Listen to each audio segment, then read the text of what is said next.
What's going on, everybody? Welcome back to Inside the Five. I'm Griff. And I'm Will. I'm Staff. And in this episode, we're going to be talking about college basketball, games that have happened the past few days, and big games coming up this weekend, as well as reacting to the NBA 75 list. So let's get right to it.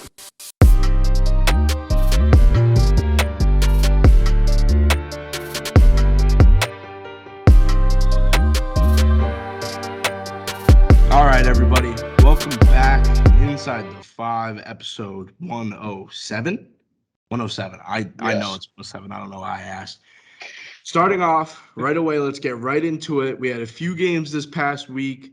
A couple of controversial things happened in college ball this week. So let's get right into it. Michigan, Wisconsin. Going into Wisconsin, Michigan unranked for the first time. Like they haven't had a great year this year at all, but usually you see Michigan as one of the bigger dogs. They have a great recruiting class every year. Wisconsin ended up winning 77-63, but that none of the actual game was the highlight of that game, guys, as Juwan Howard thought it was like fight night. That was wild. Yeah. I mean, when you're a coach, you have to kind of hold your composure and you have to kind of not punch an opposing coach in the face. I mean, it's kind of self-explanatory. And I don't know. I'm interested to hear your guys' thoughts on that too.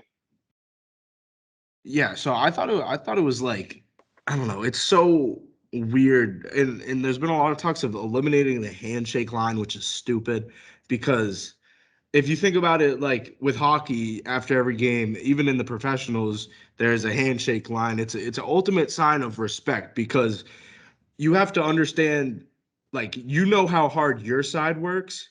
You need to understand that the team that you're playing against is working just as hard. They're looking to accomplish the same things that you guys are. So yeah, I mean, this is what happens. Wisconsin, who's a great team this year, and their coach Greg Gard has, turned that program around very quickly after the Kaminsky era. It was kind of like grabbing Juwan Howard, which is what Greg Gard did, and kind of, you could say, caused everything. I don't even think it was that big of a deal grabbing him. Now, I know you could take it in a disrespectful way, getting grabbed. It's kind of like the same thing as getting pointed at. But like, physical contact is not something that should be happening, especially amongst the head coach of the program. So I think both sides were in the wrong, both Juwan Howard and Greg Gard. For Juwan Howard, he's had these issues in the past where he's kind of been vocalized. He's never made contact, but I feel like he has anger issues, in a way. Like, I think last year he had a verbal altercation. I don't remember who they were playing, but they had a verbal altercation with another side's head coach. He's done this before. Mm-hmm. He got a 5-game suspension. I heard a lot of people saying that he just should be suspended for the whole year. Greg Gard got fined, and Wisconsin is handling the fine, like the university. So he kind of got away with it, like nothing happened. But that's what happens when you're ranked 15th and your program is as successful as it is. But like, kind of to bring that all in, I just wanted to throw some more context into both sides. Both sides were 100% in the wrong. Yep. Juwan Howard, in my opinion, it doesn't matter who started it. It doesn't matter who finished it. But Juwan Howard knows his level, like where he is, being part of that Fab Five in Michigan. He is royalty in Ann Arbor, and he's going to get away with a lot. But that's not something you should be able to get away with. I don't know what you're thinking, Will, about this whole situation, but Yeah, no, honestly, at first, I didn't read the headline right. I thought Juwan Howard, hit one of the players. I thought he got into an altercation with a player, and I was like, oh my God, what is going on here? What is this headline?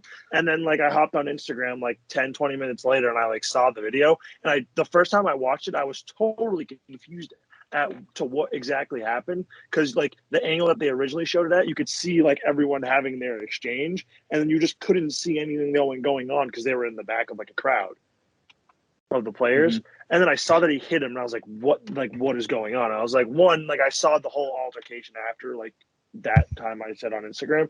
And obviously, like you said, I don't think any of them are like in the right at all. Like that just shouldn't be happening. Like period. Right. There's honestly no like reason. Like one, it like looks awful. It looks worse on Michigan because they're unranked and they lost to 15th ranked 15 Wisconsin, and it was like kind of a close game, I guess. Like So, like not even really. And the main reason that not they really. even got into this was It because just of a late looks timeout, bad. which makes it look even worse with having like knowing exactly what happened and Juwan Howard talked about in his presser. I mean, if you have 8 seconds to get past half court. If you're not going to get past half court, why not call a timeout and like reset? Yeah. Like that, it made perfect sense. It's called basketball. Like you have to do these things. Like it doesn't matter how much you're up. Like Juwan Howard was mad because they didn't get a turnover. Why is he mad at the other team because of that? Like he should be And he should be happy with the result of that play ending in a timeout. yeah, and it's not even like Juwan Howard is he's done this in the past. A few weeks Yes. ago against Indiana, Juwan Howard called the timeout with less than a minute left when Michigan was up 16 on Indiana. So I really don't understand his logic here, especially if he's saying, "Oh, well, you call a cheap timeout, whatever." Like you just said, Griff, calling a timeout at the end of the play when you're defense, that's a big confidence boost because That's something to like be yeah, happy about. It's not something to be mad at the other side about. and especially when you know you're not going to win the game. I think there was 2 minutes left when this happened. It was like a minute and 15 you seconds. want to have takeaways of the game especially when you're going to lose, that you can look back upon and be like, all right, these guys were on the court, they pressed, they did a good job, regardless of who it was against. We got to kind of give props somewhere, So I just think it's stupid. I think it's very immature. And I mean, we're all competitors. Like sometimes after we lose, we let the loss kind of get the best You of don't us. like to lose. Especially That makes sense. No, and especially when you're a former athlete, a former Michigan athlete as well. Like you have that pride. You don't want to lose to Wisconsin. You don't want to lose to you know what I mean? So it's just like after a frustrating year too, kind of. They're 14-11. There's 5 games left in the year. It's just tough. You let your angers and emotions get the best of you. Yeah, it just doesn't look good all together. Like honestly, it just as a whole, it just doesn't look good at all. And the worst part, in my opinion, is the fact that, like, obviously Juwan Howard deserves the flack that he's getting. I don't think Gard is getting enough flack. I think both sides. I've been saying the same thing. Both sides are 100% in the wrong. The fact that Juwan Howard is getting the spotlight in it is just straight up because of the things that we've mentioned. Like Michigan, great, played in the NBA, was pretty successful there too. Like Juwan Howard is a star. Like everybody knows who he is. When he signed on to be the head coach at Michigan, it was a very big deal. Everybody was excited for it. We're bringing back that era of basketball. So it's kind of like I just don't like this situation just because one head coach is a lot bigger of a name than the other. So he's going to be the one that's more in the spotlight, whether it be something that he did wrong or something that he did right. In this case scenario, it was something he did wrong. And this guy, Gard, who I'm not the biggest fan of him as Wisconsin's head coach. He's doing a good job this season, but like in past seasons, he hasn't been that great. I like what he did with this squad, though. I like the way that they play all of that.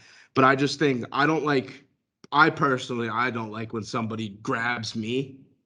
But at the same time, Juwan Howard was just trying to walk past him when it's a handshake line. Like there's a certain level of respect, especially in college athletics, that you have to understand and you have to go with. Like even if you're mad, you cannot be mad at the other side. You lost. You didn't win, and that play did not change the game. By any means, you were already losing. The game was already over. There's just no reason to escalate it that far, and both sides took a completely wrong approach. And I don't think either coach got the correct amount of punishment. I was gonna say I agree. I don't like the one-sidedness, obviously, because Juwan is literally more famous than. It's just a big name, has everything like under Michigan as well. Like literally, he went there, like we said, like the obvious factors of why he's getting the one-sidedness. Like honestly, I think Gard needs to get like there should have been more for him, if anything. Like that does not match what has gone on. Yes, like I get like Juwan Howard literally hit him, but like Greg Gard grabbed him. Like that would like there was no need for him to even do that. Yeah. Like both sides obviously, like we said, aren't right, but like I feel like there's always been some form of like line that literally in the line that there's a line they just do not cross because it's just nothing ever good happens. Once someone says something in a handshake line or once someone like does anything to get anyone mad, literally it's automatic. The other like whoever team that happened to, it's completely one-sided. Yep. It's the team that literally gets it's whoever. It's like literally whoever gets attacked first is literally just going to move on. Like they're just going to keep doing it back. It doesn't. Yeah, that's true. It doesn't ever work out. It never works out. That's true. So But then we moving also on. had, yeah, Yeah. I was gonna say we also had another weird situation in the UConn Oklahoma game where the coach, where UConn's coach literally got ejected for hyping up the crowd. Yeah, I don't understand that, like how that even happened. I think that was kind of. I don't like how much controversy there has been in and I meant to, that was a mistype in our notes. Well, it was Villanova, not Oklahoma. I don't know why it came out as Oklahoma, but I watched this game. It was confusing. When you're at the XL Center in Hartford, Connecticut, it gets rowdy. Okay, so the refs need to understand that. And our coach over there, I think it's Dan Hurley. Isn't Dan Hurley the coach? He was at Providence, and now he's over here. Bobby Hurley's son, Duke legend. Even though I hate Duke, but yeah, like the 8 versus the 21 seed. If your coach turns around and hypes up the crowd, we've seen it. We've seen that multiple times before in college, in the NBA. We've seen it in high school. Like that's nothing to get a technical foul for or thrown out. I think it escalated a little bit too far. I don't understand. It was a great win though, for UConn, who a Big East rival coming into Hartford, and they took them down. Villanova's a great program, and UConn is, I mean, around the same standings as them in the Big East, even though the NCAA standings, they're a little bit off, with UConn being the 21 seed, Villanova being the 8. But I think they're one game off of each other in the Big East. That was a big win for UConn. And I'm more focused on the win for UConn more than this coach situation. Yeah, I agree. Especially I think UConn was even favored in this game just because of the standings. They were. Everything that's happening around them. And I think that's UConn's first win against a like top 15 or top 10 opponents since like 2014, which is huge for the program because when you think of UConn, you think of basketball, and they've had pristine guys go through that program. And I think over the past like 8 years, they really haven't had much go for them. So this is a big win. Hopefully they can keep up the momentum and kind of bring back the little aura around UConn heading into the tournament, hopefully. Yeah, because I mean they lost to Villanova a few weeks ago, the 12 seed. You're right. They definitely haven't beat a top 15 opponent. I went to go look back at it because I know they beat Auburn, but that was in November when Auburn was ranked 19th and Auburn was kind of slept on. I think it was like right before Auburn started their streak. The only game they lost was to UConn, and everybody was like, oh, UConn is legit. UConn slid a little bit, lost a couple games. They're sitting at 20-7 now after a big win against an 8 seed. They have a lot of pieces coming together. And Connecticut, I like the way that they play coming out of the Big East, especially, which is kind of it's been a big basketball conference for years. They broke up. It was sad. No more MSG tournament. We all remember Kemba Walker's famous run. Jeremy Lamb coming through this program as well. Andre Drummond, Hashim Thabit, the GOAT. But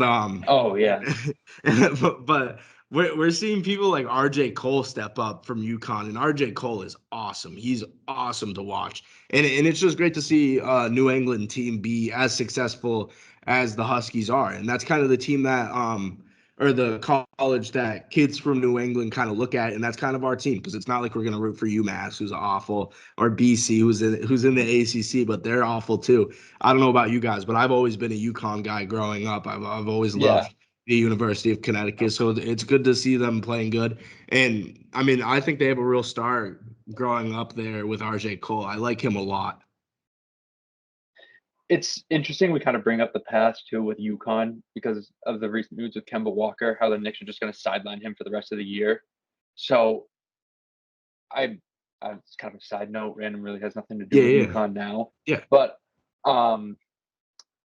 yeah, I think UConn's on a roll, and hopefully they can kind of be that dark horse team that they were. When was that run? 2011 or so? 2011. Yeah, 2011. That was Kemba. When was the What was the Shabazz Napier run? That was 2013 or 14? 14. Yeah, that run was awesome too. So like when they're in the tournament, they make noise. Like they do. They just need to get there. They always do. Yeah. They're rarely a first round exit. When was that year that they had like that full court buzzer beater against Cincinnati? That was wild.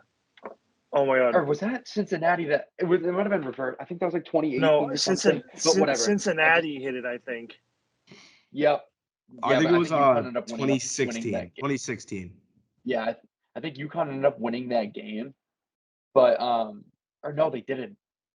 I don't know, but whatever. I'm just kind of reminiscing. That game was wild. I know what you're talking about. Yeah. The UConn glory days, I guess. But they're always interesting to watch. I just hope they can keep it up. You know, they're on a roll. Yeah, I wanted to bring up this game especially because this is around the time where conference play is kind of coming to an end, obviously with most teams having 5 or 6 games left in the season. Like, this is the time where it's like we're seeing these ranked opponents say like, I'll look into a game that we're about to be covering, which is on Saturday. We'll get into it in a minute, but I just want to like bring this up for reference. Number 6 Kentucky at number 18 Arkansas. At that point, it follows for this game as well. I bet on UConn last night because when the team that is at home is the higher rank or the lower rank, I mean, so like higher number, lower rank, whatever, you can pretty much just wipe out what rank they are, both sides. It's just UConn versus Villanova. And in this other case, it's Kentucky versus Arkansas, because home court advantage in college basketball is different. And that's why Auburn has had such a great run with their home court. Like, they're just different. When it comes to being at home, and this is why UConn was favored, and especially like these guys have a very similar record. There's no reason to be like, oh, Villanova's the 8th seed, so they're going to win. This is conference play. This is like a whole different thing. So that's why I wanted to include this game as well, because these are the fun games in college basketball when a team that is ranked lower than the team that they're facing is playing at home. It's like, who's actually going to win? This is going to be a great game, and it was. UConn won by 2 points. Did you guys see the bad beat that happened in that game, though? I think UConn was favored by 2.5. Yeah, and it was 2. It was 2. I bet the money line. Okay. It was like 2. Yeah, it was 2, but I think it opened at 2.5. So that a lot of people took them at 2.5.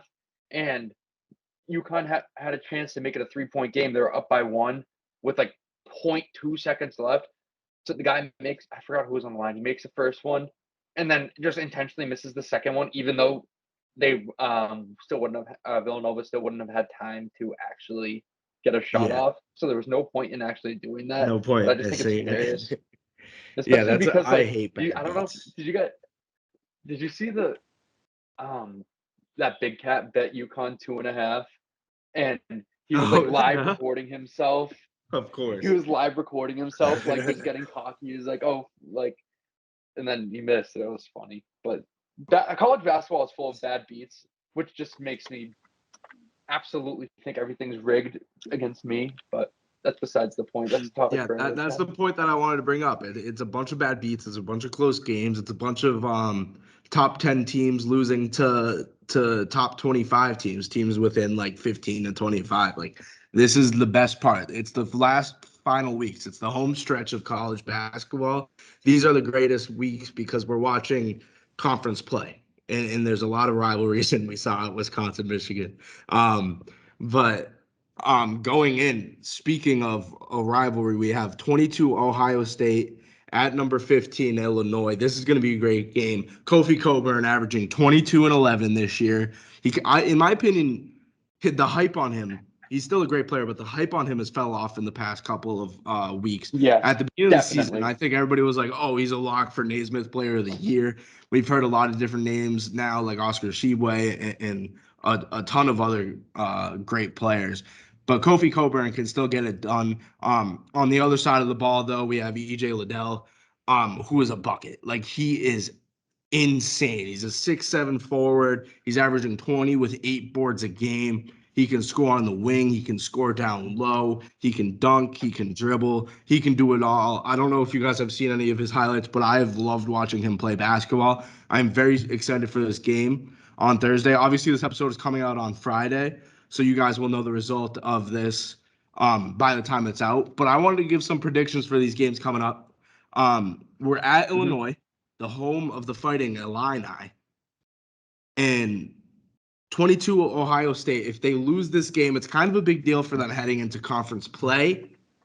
Ohio State past few years has been a great program. They're still ranked right now, obviously, but I mean, I feel like the past few years we've seen them top 10, if not top 15. I'm going to go with Ohio State in this game at Illinois. Upset slate. I was gonna say Ohio State before you went on and said it. They're a solid squad. I like them a lot this year. I mean, obviously, like, they're ranked 22. This is an important win to, like, obviously stay ranked and keep moving on. So I think it's like, I think this is like a perfect game for them to get on a little streak. You know, everything is kind of like pointing towards Illinois to win this game, and I hate kind of riding with the tide, especially because, like, the Basketball Power Index has 72.8% Illinois to win this game. I usually bet against that, but it's hard. I gotta go with Illinois here. I just think. Okay. I'm glad you went Illinois, because if we all picked Ohio State, then I would bet Illinois and they would hit. So now I don't know who to bet. So it's just like, I think, like we said, the hype around Cockburn has gone away, and I think this is a perfect opportunity for him to regain that status. Because in the tournament last year, he had a lot of everyone was talking about him, and like him and last year. Am I tripping? Yeah. Okay. Thank you. So there was a lot of hype around him. There's a lot of hype around Illinois, and I feel like that's kind of gone away. But this is a perfect opportunity to be like I don't want to say a powerhouse in Ohio State, but they're always like one of those teams that everyone wants to be, no matter the sport. So I think that this is his chance to kind of assert his dominance again, especially heading closer to conference play, closer to the tournament. It's a perfect chance for him to kind of regain his popularity. Yeah, agreed. I like our picks. I'm gonna enjoy this game a lot tomorrow night. The time of this recording, you guys will know the score by the time this video / podcast gets released. But moving on, Saturday, a couple of good games that I wanted to cover. I got 3 of them, actually, 3 ranked games. We know college basketball on Saturdays is always electric. Starting off, a game I already talked about a little bit. Kentucky versus Arkansas. Like I said, Kentucky coming in as the 6th seed on the road in Arkansas. The Razorbacks. The Razorbacks. What are your thoughts? I like the Razorbacks. Yes, they play a fun end of basketball. Yes. They're fun, and I like the way they are a fun team. I feel like I never see them 3 games in a row or 2 games in a row wearing the same uniform, but I feel like they only have 3 different uniforms. So I love what they're doing over there with their uniform situation. I love their uni. I think it's like gray. It's a light gray or a white, and it just straight up has the Razorback right on the chest. That's electric. So I think if they wear that, they win. No, I honestly I'm a huge Arkansas fan, like very like low key though, just because I think they're a cool school. Like whenever they're doing good, awesome. like they're like good. Like even if like When no they're matter good in what, football, when they're good in football, and when they're good in basketball, the NCAA is like spinning perfectly. because they play a lot of Arkansas is the they answer. play a lot of like good teams, like a lot of just good basketball schools to begin with. Like it's not like they sit around and play easy games, like and they get good. Like they're playing challenging games. Like obviously they're playing Kentucky on Saturday. Like that's a big Yes. game. So, so to get a little bit more into this game, first off, I just want to say I love Eric Musselman, who's Arkansas's head coach. He's awesome. He's done a great job with the program. But I've been saying this game is a test game for Kentucky. Going on the road, playing a team that is ranked a little bit lower than you. Oscar Tshiebwe has been electric all year. With a couple of weeks left in the season, this is kind of a statement game for Kentucky. We're the sixth seed, but at the same time, Kentucky has its holes. That team has holes, and it's very Mm-hmm. obvious. So this is a game where if they go in, they could beat up Arkansas. They could truly beat up Yeah. Arkansas and prove that they're here to make a run in this conference tournament and in March Madness. And if Arkansas wins, they're kind of proving the same thing. They're proving that they can go make a little run in the SEC and they can kind of make some noise in that tournament. Maybe mess around and win the SEC tournament. Yeah. So what are your thoughts? I mean, I'm going to go Kentucky here just because I think the prowess around that organization, especially the last few years, they haven't really kind of been up to Kentucky standards. Now they're kind of back, like the big blue of Kentucky, Duke, and Kansas.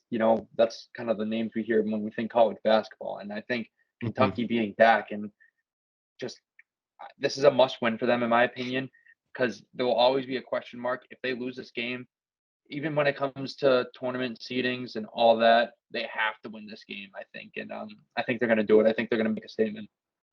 So to kind of wrap up this game, I'll give my actual prediction.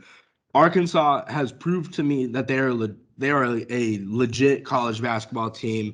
They proved it to me on February 8th when they went and beat Auburn, who was the 1 seed at the time. They ended Auburn's streak in overtime. So I know that they can go out there and win basketball games. I also love JD Note, who's a guard for Arkansas. He really the way that he plays is just awesome. He controls the game. He controls really everything that happens. But if he gets shut down, then Arkansas is kind of iffy and they scare me. So I'm gonna go with Kentucky. I think Kentucky shows kind of who they are in this game. They're gonna go in there. They're gonna force the ball down low. They're gonna make big stops on defense. They're gonna show, I mean, how the Blue Bloods really do it in college basketball. Because for years, for forever, the Blue Bloods of basketball have been the best of the best. And we saw a little fall off, not only with Kentucky, but I mean, every Blue Blood, UCLA, because the Blue Bloods to me are UCLA, Kentucky, Kansas, Duke, and UNC, and all of them are kind of working their way back. UNC, who me and Will are a fan of, kind of taking it a little slower, but they're not having a bad season as well. They're above 20 wins. But Kentucky, this is it. This is it. Kentucky, and we'll get into Kansas in a little bit. They have a big game as well on Sunday. This is really just to prove like the Blue Bloods are here to stay and they're not gone like we thought they were when Baylor won it last year. This is it. This is their game to really prove that. So I'm gonna go with Kentucky. Yeah. All right. So Yeah. I'm super excited about Auburn, Tennessee, though. Auburn, Tennessee. I This think is yes. another one of No, these games. I think this is my favorite game on the slate. I love Tennessee. Tennessee home game. You know the crowd's going to be electric. You already know it's going to be swarmed with orange, and there's no chance that they lose this game. No chance. No chance. Guaranteed, they're Zero going to win this game. chance. They're going to win this game. It's going to be a great game. Yeah. I think Tennessee is going to win. I think kind of like I don't think we've said it on the show, but like Auburn's kind of lost a little bit of their, I don't want to say power, but like They what am I haven't trying to lost their say? power, but they've lost like their spunk. Like they've lost like their swag. Yes, that's exactly what. Because they went on a huge winning streak, right? And they've lost it recently, and And they then lost lost another game like a week 2 later. games. Yeah. So I They're just sitting think at 24-3 right now. momentum. They've lost a lot of their momentum, and this is a huge game, especially because Auburn. I mean, they're ranked 3, but I feel like after Gonzaga, a lot of the teams are kind of like replaceable in the top rankings. So I like think if they Gonzaga's lose this replaceable game, as well. Mm-hmm. yeah, especially because of the strength of competition. I hate that they play in that. I don't even And know what the the West division's called. Conference, West Coast Conference. Yeah, Worst They- conference ever. they gotta- Such a joke. It's got a little They bit gotta better. It's move. got a little bit better. It's gone a little bit It's better, got but better. like in terms of St. Gonzaga, Mary's like it's ranked. such a San joke. Francisco, pretty good. Like it's such a That's joke Yeah, for like Gonzaga to be in there. Gonzaga's not a real yeah, school. but I'm gonna go 10. No, it's but I'm still back to what I was saying. I think Tennessee's gonna win. I think, especially they're at home. I think they're even favored in this game. But They I are. just think, to be honest, I wouldn't be surprised if it's just a blowout. Like if Tennessee just jumps on them right away, I cannot see Auburn coming back into this game, especially with the home crowd behind their back. Like Will just said, that place gets rowdy, like a lot of places do. But I can just see the crowd of Orange just going nuts for every single Yeah. basket, and Auburn not being able to come back in. They could come out a little slow. If they come out slow, they're done, in my opinion. Okay. So for this game, if this is an Auburn home game, I'm on Auburn heavy. The fact that it's not Yes. scares me. I feel like Jabari Smith, who's Auburn's leading scorer, was at once like the consensus first overall pick in the draft. He's like a 6'10" small forward. He can score at will. He can do pretty much anything that you need to do. But I feel like Jabari Smith on the road, like just personally, what I've noticed, he's really not the same. He needs the crowd behind him. He kind of plays to the crowd.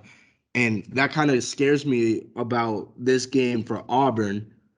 But at the same time, just the way that Auburn is coached, the way they play defense, Kennedy Chandler on Tennessee, great player. I'm gonna go Auburn.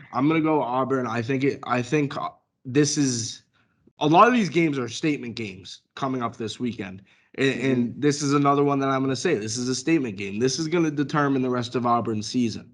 And if Auburn wins this game, they'll most likely go on. They'll be the 1 seed in the SEC tournament.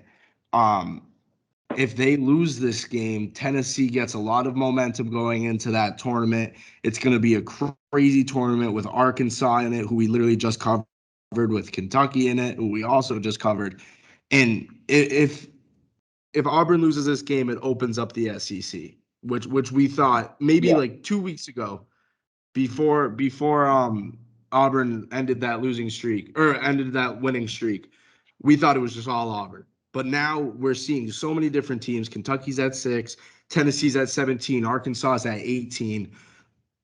This could open up the conference so much, and especially if Arkansas beats Kentucky and Tennessee beats Auburn, that's two top 10 SEC teams losing.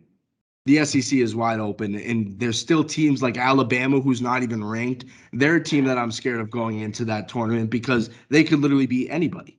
So I'm gonna go with Auburn here, and I think Auburn's gonna lock up the 1 seed. But if they don't, it's gonna be madness in the SEC. Mm-hmm. All right, so final And game. then kind of go. You have what anything were else saying. on this one? No, I was about to do the transition. Move on. Okay, so going into our final game of the weekend that we're going to be covering, this is maybe my favorite game of the weekend. Actually, I'll say it. This is my favorite game of the weekend. I'm a big fan of Baylor. I'm a big fan of Kansas. This is the definition of taking away the numbers in front of their names. This is just straight up Kansas versus Baylor. I don't care that Kansas is the 5 seed and Baylor is the 10 seed. It's hard to play in Waco, Texas. Okay? And that's been proven time and time again. Baylor has come out of nowhere like they always seem to do. They always produce point guards, shooting guards out of that program. They have been elite the past few years. They won it last year. Their coach over there is fantastic. But Kansas is, I mean, Kansas is Kansas. So this Yeah. game is going to be something special, I think. And Baylor is favored in it as well. Once again, the home team, which seems to happen a lot. But I mean, Kansas sitting at 23-4, and Baylor sitting at 23-5. In my opinion, like once again, as I've been saying, the numbers should not be in front of this game. You shouldn't look and see these teams as, oh, Kansas is 5 spots ahead of Baylor. I'm going to take Kansas. No, that's not at all how you should be looking at this. And Agbaji over in Kansas has been getting buckets. He's averaging 20 a game. For Baylor, I mean, I feel like in the past few weeks, Baylor has seen a lot of different players step up, and I like the way that Baylor does it. They're not like a Kansas or a Kentucky that's a bunch of one and dones. They have people that are staying in that program for years because they love the coach. They get to grow, they get to learn the offense, learn the defense. They're more mature, in my opinion, than this Kansas team. I'm gonna go with Baylor. And that's gonna, I think, with a win. I think if they win comfortably, so like if it's not coming down to the last second, they'll be in the top 5 come Monday. And so I'm gonna go Baylor. I'm gonna say they're gonna be in the top 5 when the next rankings come out. I was gonna say I like Baylor too. Do we all like Baylor? Yeah, I think I do too, especially because Kentucky beat them last time. And this game just makes sense. My philosophy when picking a team who face kind of each other twice, it's hard to beat a team twice, especially when you're both so good, and especially with how well Baylor's actually coached and how well they play defense, and they're always hustling, they're always running. It's going to be hard to beat them, in my opinion. I think Baylor wins this one. I think it's going to be a very close game. And obviously, I wouldn't be shocked either way. But like you said, it's hard to play in Waco, Texas. Waco, Texas.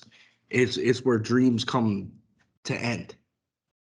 In football, in basketball, in baseball, you can play any sport in Waco, Texas. There's a great HGTV show that's in Waco, Texas as well, Fixer Upper. Yeah, I mean it's like if you're in Waco, Texas, you love being in Waco, Texas. But if you're not in Waco, Texas, you have to go there. You don't want to be there because what happens in Waco stays in Waco. It's just winners. There's just winners in Waco, Texas. Shout out. Yes, I watch HGTV and I have a sports podcast. You can say what you want. Okay. But moving on, that's going to wrap up all our college ball talk. We're going to get a little bit into the 75th anniversary team. There's 76 players on it. That's the first thing that I wanted to mention. That was the dumbest thing. Why didn't we just do it next year? Like straight up. That was stupid. It's the top 75. There isn't ties. Like, let's be honest. There's no ties. Like, if there were to be a tie, 2 players should have the exact same stats. Other than that, there's no such thing as a tie. So 76, it kind of makes this thing a bit less serious. And ESPN came out with their ranking of the 75. We're not going to go one by one, obviously. But Stav, what are your first thoughts on this top 76 list? I'm going to call it 76. All right. To be honest, it's so hard to make lists like this when you're talking all-time NBA, just because recency bias is a thing. Like everyone always says, oh, guys like Damian, he's not on this list, right? Yes. No, he is on the list. Yeah. So there are guys like Kyrie Irving who aren't on the list when Damian, like, I don't know how they kind of came up with this list. I mean, as we know, Kyrie Irving, I'm not really the biggest fan of him. I think he's an excellent player, and I think he deserves to be on this list. I think guys like Dwight Howard deserve to be on this list. And it's just like, what is the criteria to make this list? I'm not really sure. Like, how is Anthony Davis on this list over Dwight Howard when you kind of break it down by position? Because I mean, AD, he's made his All-Star games, he's made his All-NBA teams, but Dwight Howard, he has an MVP, right? Like, he has an MVP and he's been to the finals. I mean, AD won a finals, but like bubble, Mickey. Dwight Howard carried his team to the finals. Yes. Like, yes. I can we can go Put the whole team on his each back. individual player. Yeah. And like, I don't know. I think there could be some tweaks. The NBA 100 list in 25 years is going to be interesting. Can't wait for the Inside the Five episode 25 years from now. But I wanted to say initial thoughts. I don't understand the purpose of making this list if the top 75 players of all time aren't on this list. Yes. Yeah. Like there's definitely, obviously, because this is not the top 75 players. This is of all not time. like my thought is like, okay, I should be seeing we're missing 25. Everyone talks top 100. Top 100 is like the biggest thing that people talk about in the NBA because there's a lot of names that don't make like the top 50 that deserve to be recognized. So top 100 is usually where that line is drawn. Yes. Like there's just like top 100 players of all time. 75, there should be nothing but greatness in the top 75. Yes. Like that bottom, honestly, top 50 should be all greats. Then the other 50 should be like they're up there with the greats, but they're not the greatest. Like you cannot go on. Like in my opinion, it's like the same thing as a Hall of Fame kind of thing, where if you can't talk about basketball without mentioning these people's names. Mm-hmm. Yeah, I was just about to bring that up. That's one of my favorite quotes. That's my favorite quote. I bring it up all. Like you can't tell the story of basketball without some of these guys' names. Like when you think of the 2016 NBA Finals, probably one of the best finals of all time, you think of Kyrie Irving hitting that shot. You think of LeBron making that block. And you think of Kyrie he was the guy who originally brought back Cleveland basketball, to be honest. Like, Cleveland after LeBron left was awful. Like, they had terrible first overall picks. Kyrie came back and brought excitement back to Cleveland. I mean, he and LeBron carried them in that finals when they were down 3-1. They both scored like over 40 points a game. You can't tell the story of basketball without Kyrie Irving. You can't really tell the story of basketball without guys like Dwight Howard either. Like, they're historical figures in the names. NBA.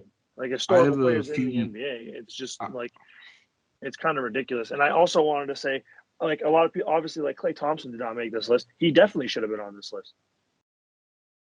Yeah, my lights keep going off. But I do have a few days. You can't, like, obviously in terms of like the recency bias, everything like that, but like he's a name that you just can't simply leave off this list. Like that Warriors run that they had, like he's literally the key component of that team. Like they have rings. Right. Like he's an important part of NBA history. So not only we've mentioned what? We've mentioned Kyrie, we've mentioned Dwight, and we've mentioned Klay.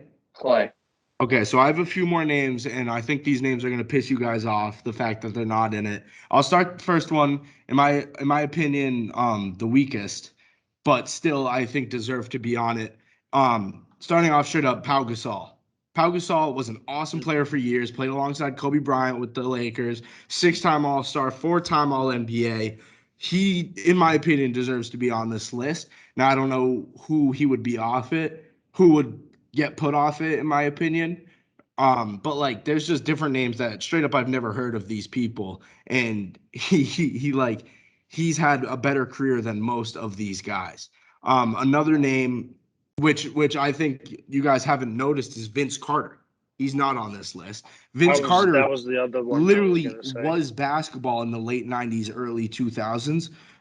Him, Allen Iverson, like these guys are the people that shaped the culture of basketball to what it is today. And I can't believe that he is not on this list. He has over 25K career points. He's on a list that literally just includes him, MJ, and LeBron as the only players to go out with 4,500 assists, 800 blocks, and 500 three-pointers. How is he not on this list?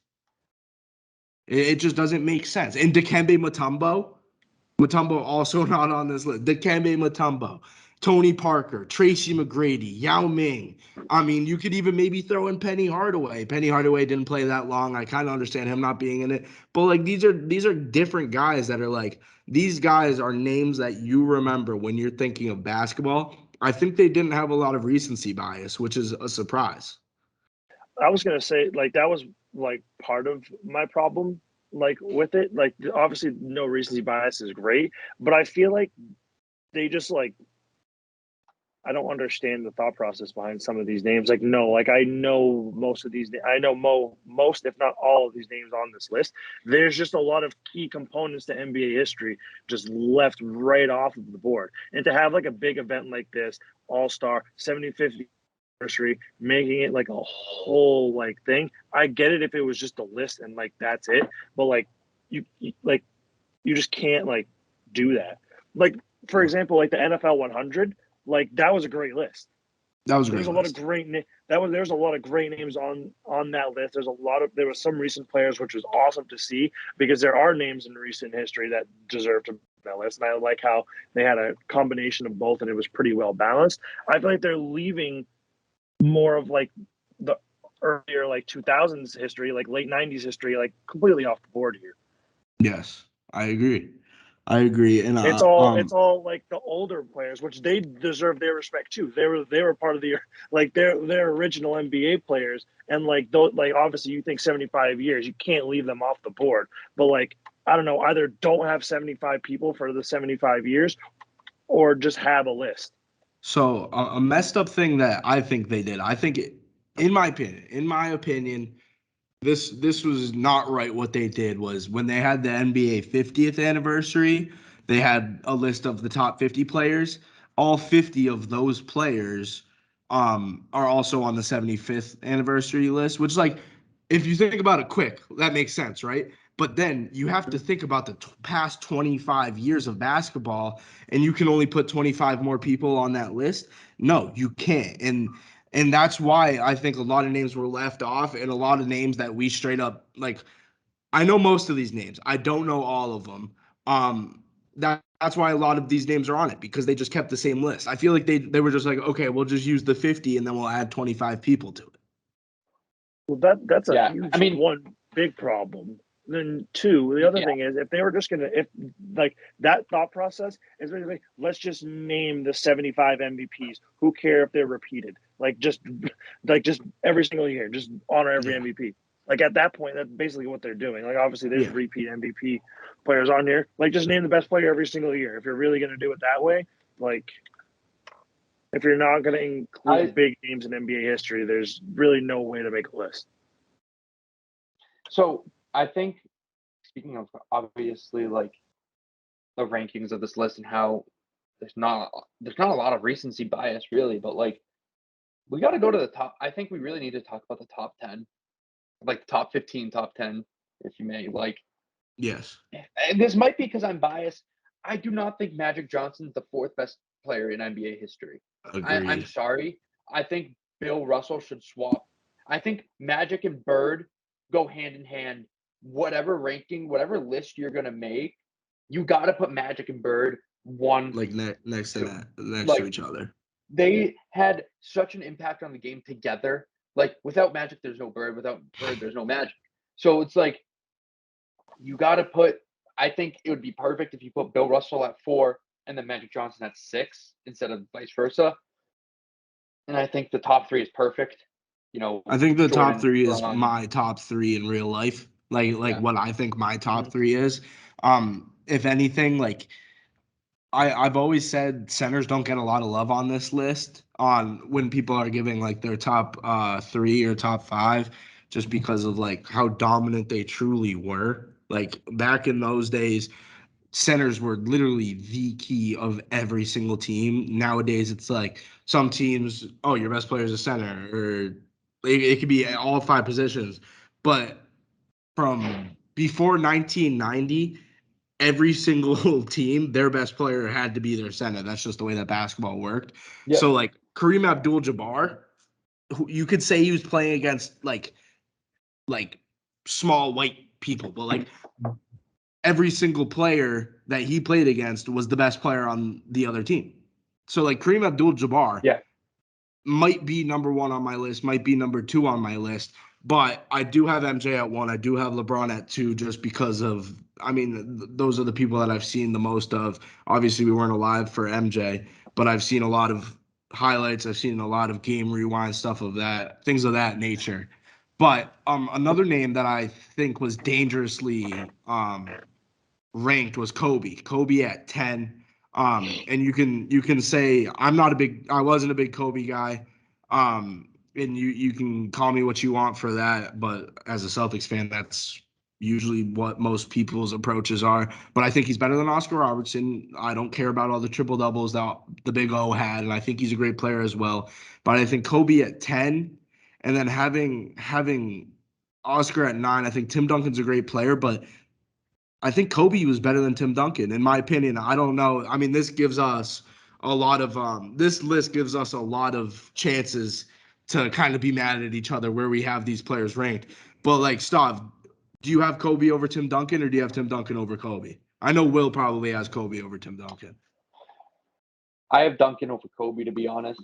I think Tim Duncan's legacy is so misconstructed and so, I don't want to say unappreciated, but Right. we got to think he's a Ray Allen 3 away from being 6-0 in the NBA Finals. Like with Jordan, you know what I mean? And that's more recent than Jordan. That's true. That's true.